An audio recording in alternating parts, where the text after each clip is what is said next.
Hi, welcome to Richard Kabili YouTube channel, and for today's tutorial, I will be teaching you on how to turn on and off navigation wrap forward sounds in voiceover on iPhone X. But first, kindly subscribe to this channel and don't forget to hit the subscribe button and the bell to notify you for the new updates. And let's start! Using your iPhone X, from your home screen first, go to Settings. Then in the settings, scroll down and find the accessibility, then tap. Then in the accessibility, go to vision section and then tap the voiceover. Then after that in the voiceover, scroll down again and then tap the audio. Then in the audio, tap the sounds and haptics.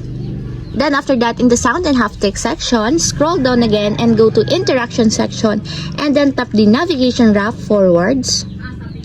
Then in the navigation wrap forwards, find the sound, and as you will see, there's a switch button located on this part. Then all you have to do is just tap it to enable until it becomes green.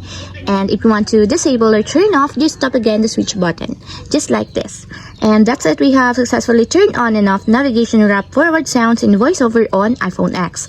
If you have a question, can you comment down below, and don't forget to hit the subscribe button and the bell to notify you for the new updates. And thank you for watching!